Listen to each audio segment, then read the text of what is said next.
From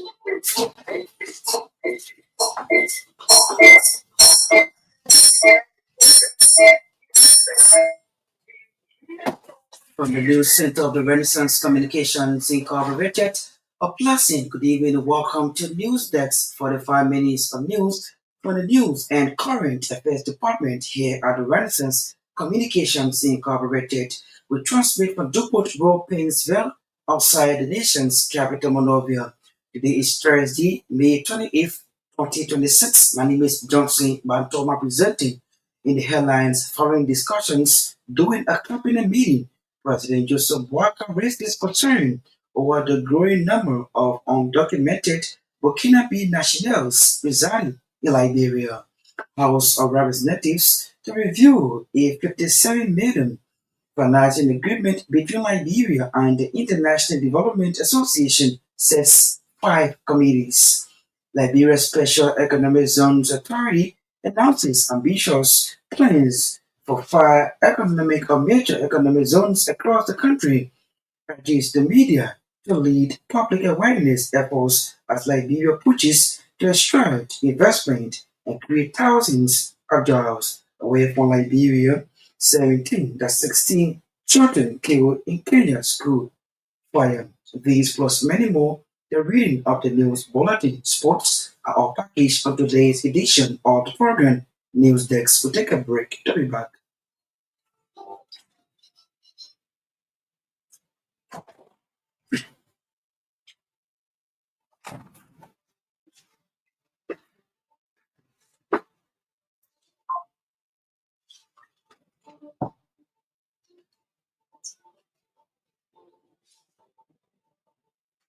Many thanks for rejoining us. We are powered by Orange Liberia. At this point, let's join Emmanuel Sensee to set the pace with the reading of the news bulletin. Good evening. Good evening, Johnson, and good evening, everyone. President Joseph Walker raised concerns over the growing number of undocumented Burkinabe nationals reportedly residing in Liberia, particularly in Gbarntolmah County, following discussions during a cabinet meeting on Thursday. Speaking at the close of the meeting, President Walker said the government is monitoring reports indicating that more than 80,000 Burkinabe nationals are currently in Liberia, many of whom he said are engaged in agricultural and mining activities. The Liberian leader also noted that while agricultural activities remain important, illegal mining activities in protected areas are becoming a major concern for the government, especially in regions surrounding the Sapo National Park.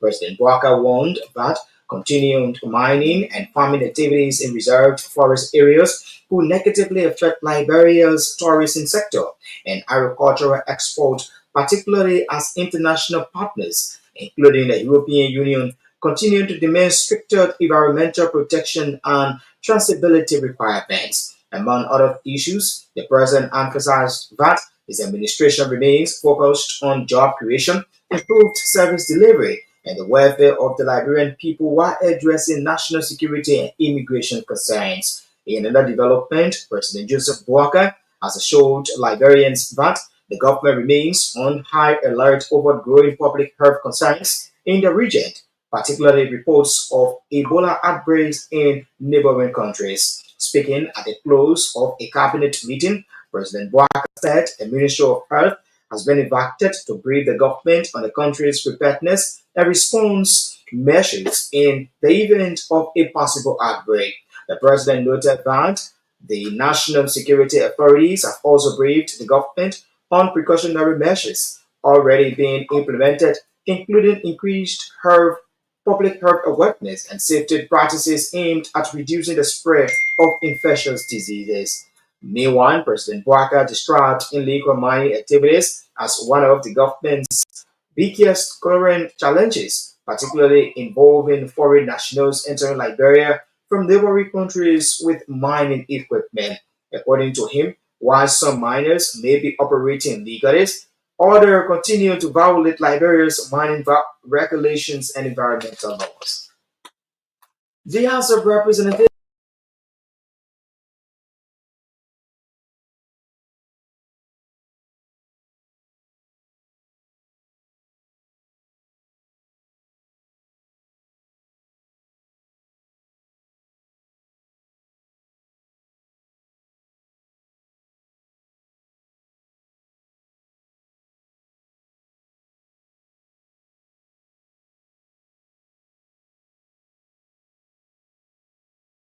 after receiving the agreement from President Joseph Boakai. The agreement between Liberia and the International Development Association seeks to rapidly expand grid-connected renewable energy capacity and strengthen regional energy integration among participating countries. The project will support the construction of a 30 megawatt solar plant with 12 megawatt hours battery storage, including associated transmission lines for grid connection at Monkofi Island. It will also fund the expansion of the Monkofi Hydro Power Plant by adding 42 megawatts of capacity through the installation of four turbines, each with a maximum capacity of 10.5 megawatts. Under the agreement, the International Development Association will extend a concessional credit of 57 million United States dollars to support the full implementation of the project. President Boakai, in his submission to the legislature, urged timely ratification of the financing agreement, stressing its importance in strengthening Liberia's overall energy sector. The Liberia Special Economic Zones Authority, the LSEZA, has underscored the critical role of the media in promoting the country's economic transformation agenda through strategic economic zones. Speaking during a media training for news editors and talk show hosts, the Director for Administration of the Liberia Special Economic Zones Authority, Hated Hunde, described the media as key partners in shaping Liberia's development narrative.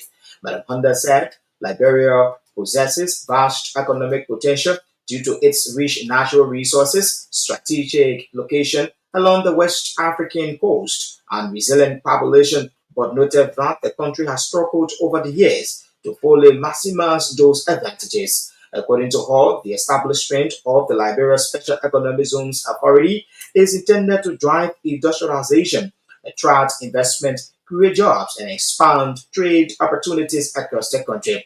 She explained that special economic zones have proven successful in many African countries and around the world by providing investors with incentive, improved infrastructure, and simplified business processes. Madam Hunter disclosed that the authority is proposing five strategic economic zones, including the Monrovia Free Zone near the free port of Monrovia, which is expected to serve as a hub for logistics, warehousing, and light manufacturing. She also highlighted proposed agro-processing zones aimed at helping Liberian farmers and agro-businesses transform local crops such as rice, cassava, cocoa, and palm oil into value-added products for export. The Embassy of Liberia in Paris has continued its diplomatic engagement initiatives aimed at strengthening institutional cooperation between the Liberia government and the French Republic through a high-level bilateral meeting held at the French Ministry of Transport in Paris. The meeting brought together Dr. Tiko Tise Yole, Ambassador Extraordinary of the Republic of Liberia to the French Republic, and Joel Hammer, diplomatic advisor to the Minister of Transport of the French Republic. Ambassador Yole was accompanied by Emmanuel Lema, Minister Counselor and Deputy Chief of Mission at the Embassy of Liberia near France, Paris. The discussion formed part of the embassy's diplomatic efforts to deepen engagement with key French ministries and technical institutions in support of the government of Liberia's arrest agenda for inclusive development, the AAID. The engagement also served as a follow-up to the successful official visit of President Joseph Boakai to the French Republic in October 2025, during which both countries reaffirmed their shared commitment to expanding bilateral cooperation across priority sectors, including transport, agriculture, health, trade, infrastructure, youth and sports, and technical cooperation. During the meeting, both sides exchanged views and opportunities to strengthen collaboration between the Ministry of Transport of Liberia and the Ministry of Transport of the French Republic. Discussions focused on enhancing cooperation across land, maritime, air, and rail transport while exploring avenues for technical assistance, institution partnership, capacity building, and investment within Liberia's transport sector. As the world marks the World Menstrual Hygiene Day, ActionAid Liberia has issued a strong call for urgent government interventions to address what it describes as a growing national crisis affecting millions of girls and women across Liberia. The organization says menstrual poverty, driven by high taxes on sanitary products, poor school sanitation facilities, and widespread stigma surrounding menstruation, is denying girls their rights to education, health, and dignity. According to the organization, sanitary pads in Liberia remain heavily taxed, carrying a combined 30% burden made up of a 20% import duty and a 10% goods and services tax, the GST. Advocate says these taxes significantly increase the cost of menstrual products, placing them out of reach for many families already struggling with poverty. A single pack of sanitary pads currently costs between 180 and 300 Liberian dollars, approximately US $1 to $2. A stem expands in a country where nearly 70% of the population survives below the lower middle income poverty threshold of US 3.65 per day, based on CEDA's 2024 multi-dimensional poverty data. As a result, many girls reportedly resort to using unsafe alternatives such as rags, socks, tissue paper, and discarded cloth during menstruation, exposing them to infectious and serious reproductive health complications. Advocates estimate that nearly 1 million women and girls in Liberia are affected by period poverty. Bapolu County Senator Amara Kone has written plenary requesting the appearance of the Director General of the Liberia Civil Service Agency, CSA, Josiah Joker, over alleged violations of the National Code of Conduct. Senator Kone, in his communication, called for the Senate to invite the CSA boss to respond to the allegations of engaging in political activities contrary to the Code of Conduct for public officials. According to the communication, Section 5.1 of the Code of Conduct prohibits presidential appointees from participating in partisan political activities, campaigning for political parties or candidates, or using government resources to support political causes. The communication alleged that evidence-based emerged showing the CSA Director General wearing a tie associated with the National Independent Movement for Buakai, which lawmakers said could undermine the principle of political neutrality within the CSA. Senator Kone argued that the matter was of significant public concern, especially because the CSA is responsible for ensuring compliance with the Code of Conduct across government institutions. Nangbal Assembly read the communication in section. Following the reading of the communication, plenary voted to forward the matter to the Senate Committees on Judiciary and Autonomous Agencies for review and report within 1 week. The Liberian Senate on Thursday began confirmation hearing for National Elections Commission Chairman nominee Councillor Jonathan Widow following the resignation of former NEC Chairperson David Brown Lassana. The hearing brought together senators and stakeholders to assess the nominees' plans and vision for the electoral body. During the hearing, Councillor Widow assured members of the Senate that, if confirmed, he could lead the commission with honesty, dedication, and professionalism aimed at restoring public trust and confidence in the NIC. He emphasized the importance of transparency and accountability in the management of the country's electoral process. Jonathan Widow also pledged to work closely with the Liberian legislature and other relevant stakeholders to strengthen the nation's electoral laws. According to him, improving the legal framework governing elections will help ensure clarity, fairness, and alignment with international best practices. Councillor Widow further highlighted the need for modernization and institutional reforms within the Commission to improve the conduct of elections across the country. He noted that building a credible electoral institution remains essential to maintaining Liberia's democratic stability and peace. Nimba County Senator Samuel Konga has asked the Liberian Senate to summon the Ministers of Finance and Development Planning, Local Government, and Justice to explain why key parts of the country's decentralization framework remain stalled. In a communication dated May 28, 2026, addressed to Senate Pro Tempore Nyobri Kanga Lawrence. Senator Koga requested that plenary invite the ministers to clarify the status of the local government fiscal bowl and address obstacles to implementing the Revenue Sharing Act of 2022. The fiscal bowl, Koga said, is central to the government's decentralization agenda under the Local Government Act of 2018. He argued that the act gives local communities a practical channel to participate in both policy making and economic governance. The Nima County lawmaker also highlighted the revenue sharing law as the mechanism meant to ensure that communities hosting natural resources receive a fair share of the revenue they generate. Lawyers representing former Finance Minister Samuel Twe have suffered a serious legal blow before the Supreme Court.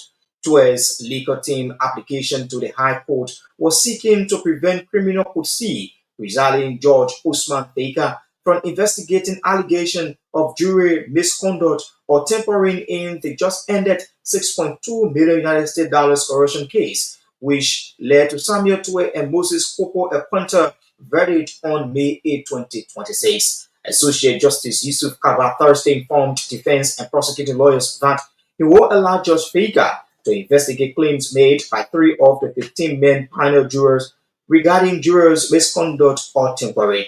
Justice Kaba's account to the parties' lawyers, according to our judicial correspondent, means that the deadline he declines to issue the alternative rate of prohibition as prayed for by Twe's legal team to stop Judge Usman Faker from investigating allegation of jury tampering. Justice Kaba's decision was confirmed by both defense and prosecuting lawyers following Thursday's legal conference. Our judicial correspondent said Justice Kaba's decision is expected to be forwarded to Criminal Court C, presiding Judge Usman Faker on Friday, May 29, 2026, mandating him to resume jurisdiction over matter consistent with the law. Prior to the Justice Kaba's action, 12 lawyers claimed through a petition to the High Court that Judge Usman Faker lacks jurisdiction over the matter. 12 lawyers argued that the fact that Judge Faker has disbanded the jury, he had no legal authority to probe into misconduct or jury tampering, despite his final judgment is pending. Now in foreign news, 16 students have been killed in a fire at a boarding school in Giga, northwest of the Kenya capital Nairobi. Authorities have confirmed dozens of other students were injured and taken to hospital. 71 were later discharged and 7 admitted for further treatment, Education Minister Julius said while visiting the scene of the blaze. He said the cause of the fire had not yet been established and investigations were ongoing. The fire at the Girls' Academy started in the early hours of Thursday as the students were asleep.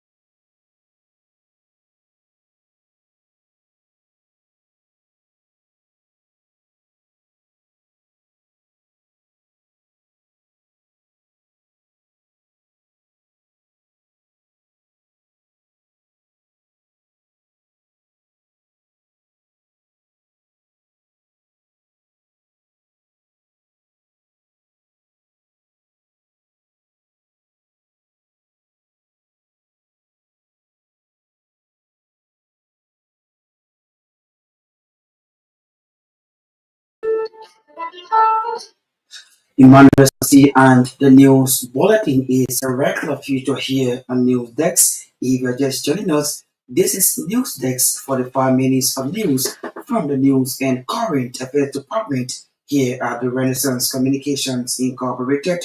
My name is Gbarntolmah. On top of this edition of the program, now first development, President Joseph Walker has raised concern over the growing number of undocumented Burkinabe nationals reportedly residing in Liberia. Speaking at the close of a meeting, President Walker said the government is monitoring reports indicating that more than 800 or 80,000 Burkinabe nationals currently in Liberia many of whom inside are engaged in agriculture and mining activities.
The voice of President Joseph Walker there speaking.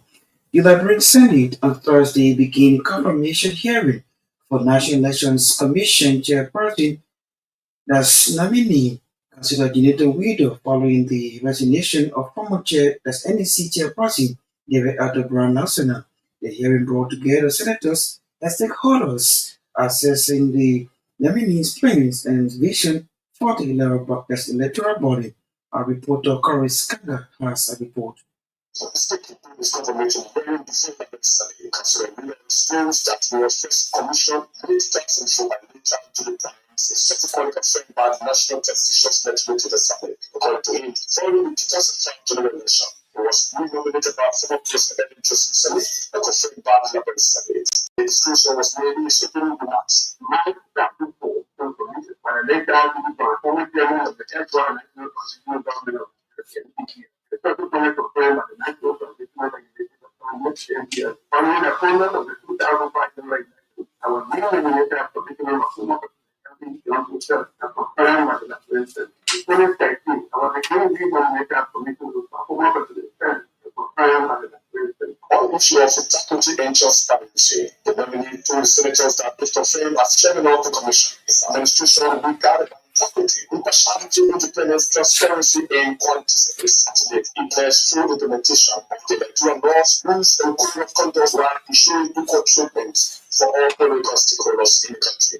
The program, as I ensure that the NEC under my chairmanship is guided by the following principles: is that ensuring full and adequate implementation of the electoral law, rules, and code of conduct, impartiality, making all stakeholders effectively providing the whole operating for accelerating product.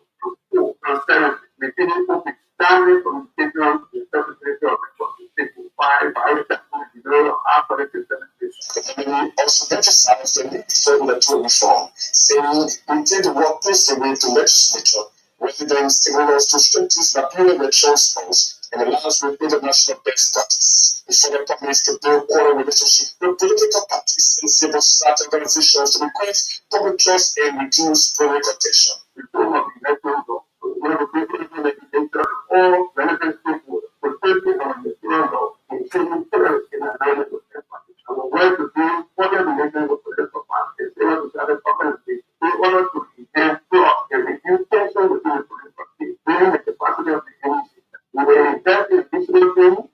continuous development of any system to improve technical, discipline, excellence in service development. Addressing the structural strategy at the commission, the nominee said, we will prioritize more decisions in expansions of net facilities across the 15 countries in Africa. Infrastructure development. Yes, professor, with your support, Professor, I will prioritize the modernization expansion of any system infrastructure needed to support the delay of the system effective in the first place. I will advocate the sustainable plan of the commission while continuing to further address the deficiencies because the critical commission will also be a responsible steward for public issues. I will lead the modernization of the capacity to enhance the service efficiency and security in the process of further after management system is security. The questions the government set up is part of the agreements and he currently belongs to a political party. Honorable, are you a member of any political party? Have you been a member of any political party? I was the chairman of the national movement. Chairman of the party was the transitional government called into the commission and I resigned from the party. There's a party in existence. But you are they are couple of the working that was 2004. The same year,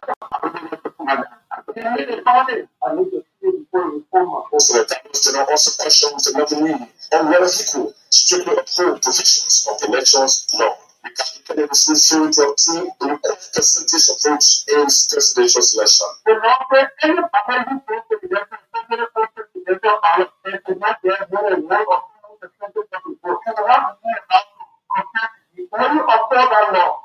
We will not do that law to the court. Another major issue raised during the hearing was the downstream concerns of trucking. What do you want to do with the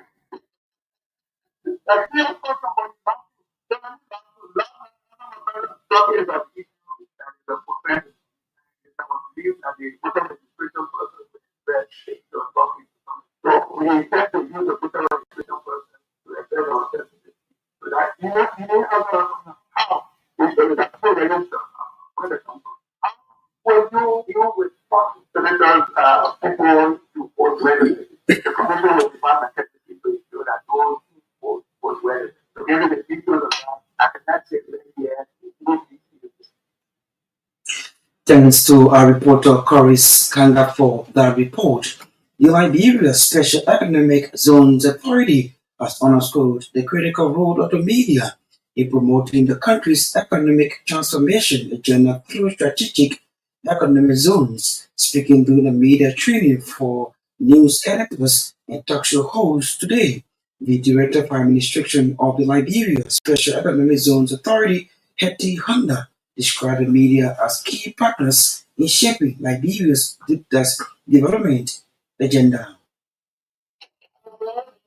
Editors of showrooms and lecturers because you back on this journey of transforming Liberia, you are part of the process, and that's why we came here since yesterday to do it again. We are not just here to listen. We recognize you as partners in shaping how Liberia's story of economic transformation will be told to our people and to the world. Liberia is blessed with rich natural resources, the strategic location along the West African coast, and a resilient people. Yet, for far too long, our nation has struggled to fully manage these advantages. The ELSA, as we render it to be called, Liberia Special Economic Zones Authority, was created to change this. Special economic zones are proven engines of growth across Africa and the world. They provide investors with incentives, infrastructure, and simplified processes to build industries, create jobs, and expand trade. In Liberia, we represent a bold step towards industrialization and prosperity. We are proposing 5 strategic economic zones. The Myean zone, positioned near the people, designed to be a hub for logistics, warehousing, and light manufacturing. The defined agricultural zone, where Liberia's farmers and agri businesses will transform local crop sites and solar paper and turn oil into value-added products for export. The Roberts International Economic Zone, which will open opportunities in irrigation services, sustainable and residential development. The Mesoratic fishing fuel and the Myean industrial park. That is also Madam Hetty Honda. She is the Director for Administration at the Liberia Special Economic Zones Authority. They are speaking today in the start of a media training in Monrovia. At this point, we join Naomi Tapia to bring us the passing of last sports here on News Desk. Good evening. Institutions newly elected executive committee has been its third weekly Wednesday, May 27, marking the third day new previous process and delivering separate decisions in developing the game at all levels. The meeting was chaired by Blackburn Association President Mr. Raji. On its leadership, the executive leadership groups were confirmed. Secretary will continue in his role as first vice president, while Adepo Sturu as second vice president, and Julie Wilson as third vice president. During the session, the ESCO the appointment of various senior and unheard community members who would serve for the election of 4-year term. According to the Liberia Food Distribution, in addition to making key administrative decisions, the meeting served as a briefing opportunity to follow up with new ESCO members on current operations, ongoing initiatives, and latest development at Gbarntolmah. The president, in his closing remarks, congratulated all the members on their election to the community. He emphasized the importance of a unified front, calling for a strong collaborative effort from everyone involved to drive the growth and development of Liberian football over the next 4 years. William Jetwood finished as the top scorer of the 2025 to 6 Iraq Tournament Division League with from the first goal at the head of the FC secured a 12-goal point and qualification for the promotion playoff. All the will now face Gbarntolmah FC the tournament four, with the winner advancing to a final qualification class against the 18th place side on the Iraq Stars League for a place in the Iraqi top class next season. According to the volunteers of the Rebel Stars were relegated from the top flight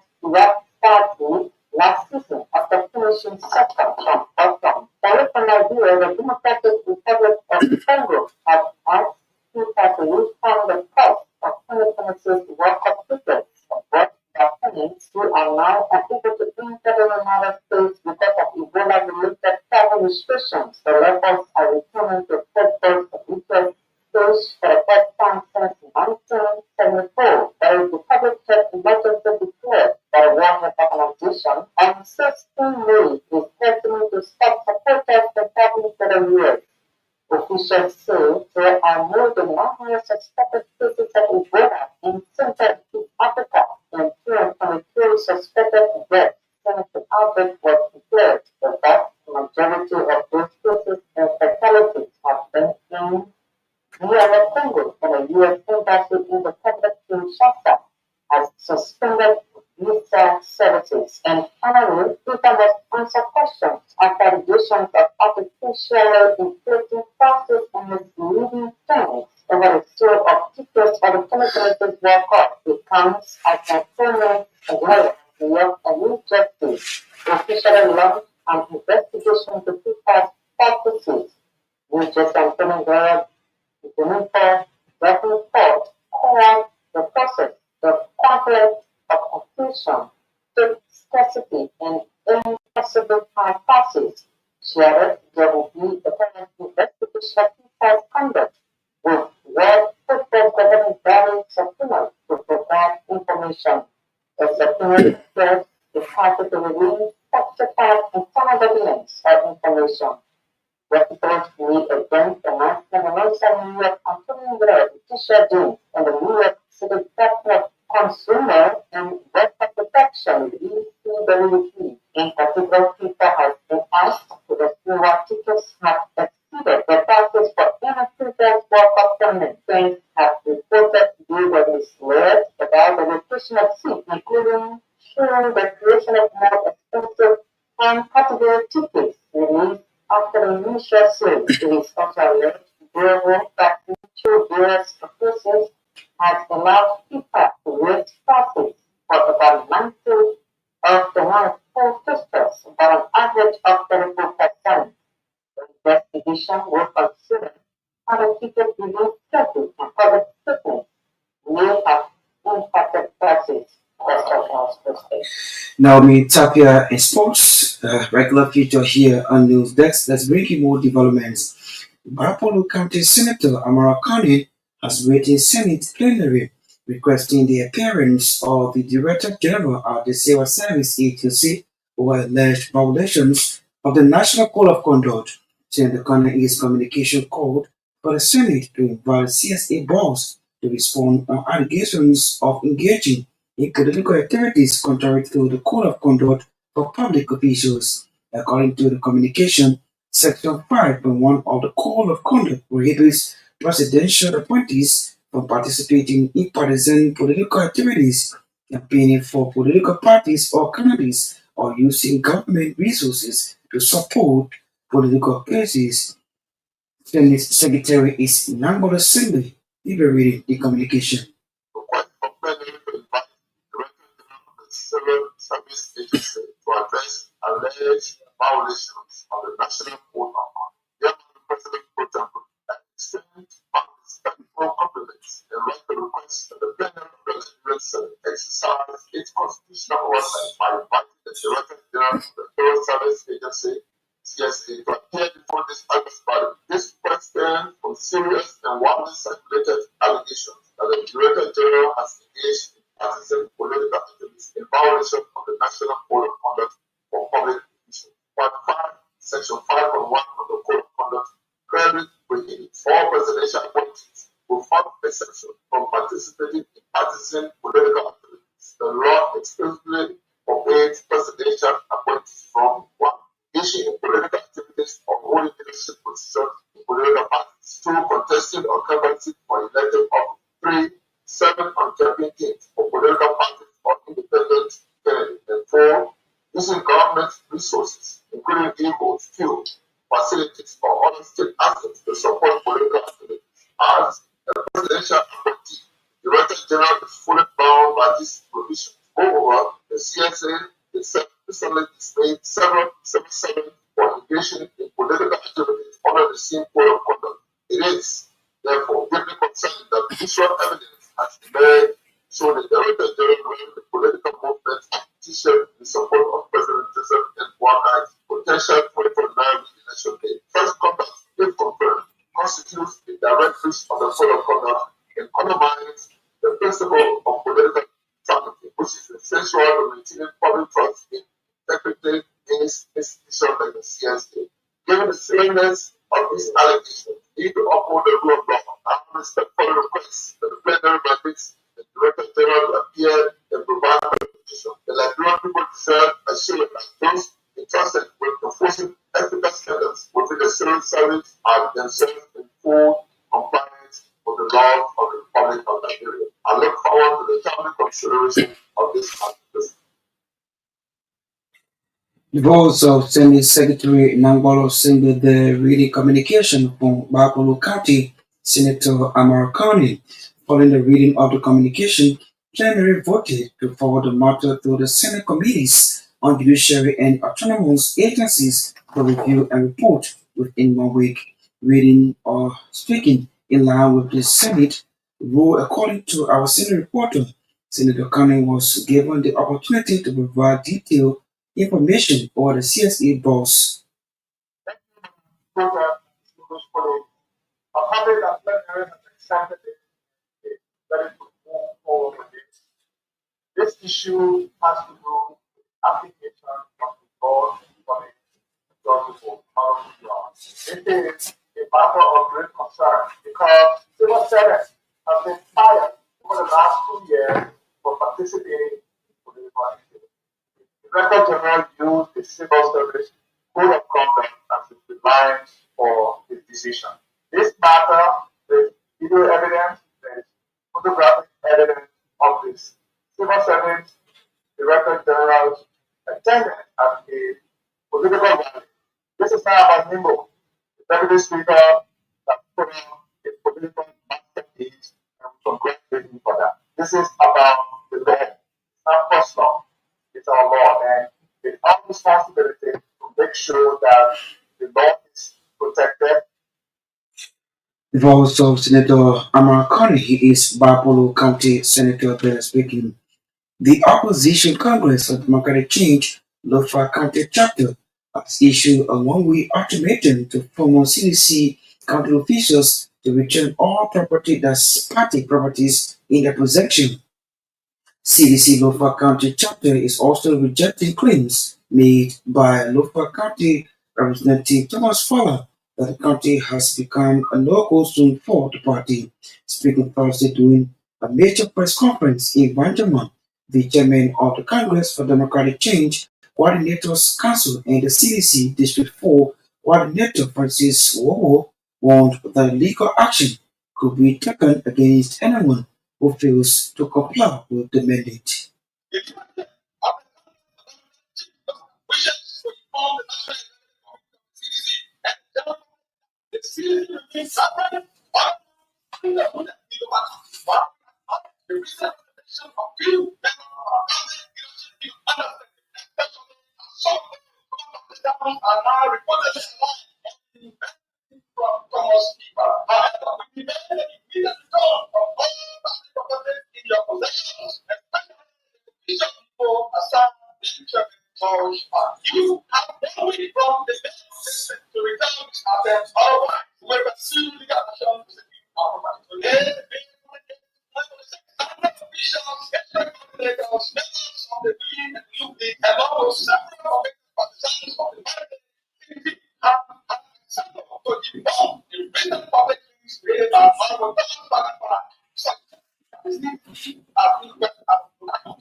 The Professor Francis Wowo, he is the chairman of the Congress for Democratic Change Coordinators Council and CDC District 4 Local County Coordinator. They're speaking at a press conference today in Gbarntolmah Local County.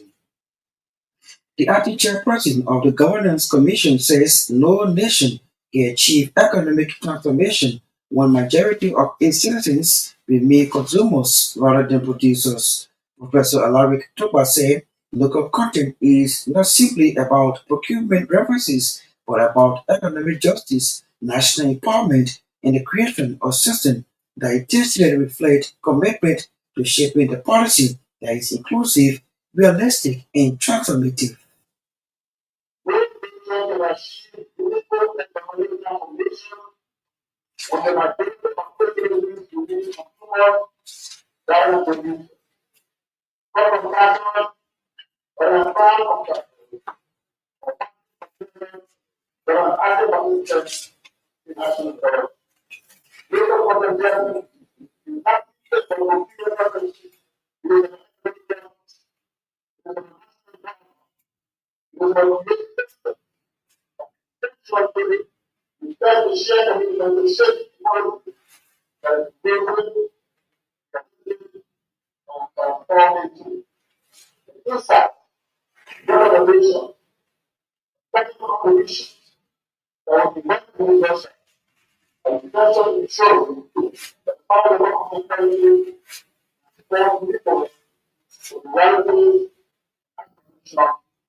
Professor Alaric Toba is the acting chairman of the Governance Commission. They are speaking at a day-long local content policy validation workshop organized by the Governance Commission in collaboration with the Ministry of Commerce and Industry and Bureau of Construction with support from the World Bank. Taking us home on today's edition of the program News Desk as we take leave of you a recap of our headlines. Following discussions during a cabinet meeting President Joseph Boakai raises concern over the growing number of undocumented Burkinabe nationals residing in Liberia. House of Representatives to review a $57 million United States dollars financing agreement between Liberia and the International Development Association, says 5 committees. Liberia's Special Economic Zones Authority announces ambitious plan for 5 major economic zones across the country, urges the media to lead public awareness efforts as Liberia pushes to extract investment and create thousands of jobs. And away from Liberia, 16 children killed in Kenya school fire. We'd love to say many thanks to our writers, contributors, correspondents for making today's edition of the program a success. Special thanks to affiliate radio station who relay this broadcast. Thanks to Emmanuel Sensee for bringing us the news bulletin. Naomi Tapia brought for us the news in sports, while Yampi Daniel Dasara Sala Control handled the technical aspect of the news program. Thanks to Maya Torgbean, who streamed live on Real TV and Closing Argument. On behalf of the news team, a banner presenter John C. Gbarntolmah.